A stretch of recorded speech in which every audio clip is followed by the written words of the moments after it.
सूबाई हुकूमत की जेर निगरानी कोहाट तांडा झील पर 2 अरब 50 करोड़ के मंसूबे का बाकायदा इफ्तिताह हो चुका। मजीद जानते हैं अब्दुल बासित की इस रिपोर्ट में। कोहाट का तफरी मकाम तांडा डैम, जिसका बाकायदा इफ्तिताह सदर मुमलिकत फील्ड मार्शल अयूब खान ने 1967 में किया।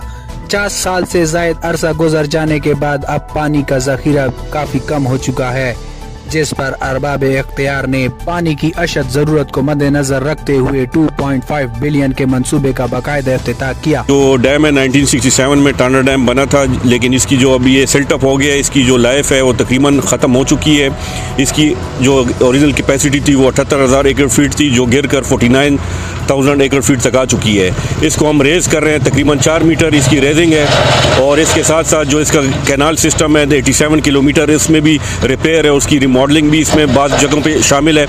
रोड भी इसमें जो समर्ज हो रही है उसकी रेजिंग है, और स्पिलवे की जो दोबारा से उसको रिमॉडल करना है वो भी इसमें शामिल है। और इसकी जो कंप्लीशन है वो जून 2024 है। कोहाट तांडा झील से 85 किलोमीटर तवील नहरी निज़ाम है, जिससे हजारों एकड़ जमीन सैराब होती है। मौजूदा हुकूमत का ये मंसूबा, जो कि 3 साल में मुकम्मल होगा, कोहाट और जुनूबी इजला को खासा फायदा पहुँचाएगा। अब्दुल बासित, राज न्यूज़, कोहाट।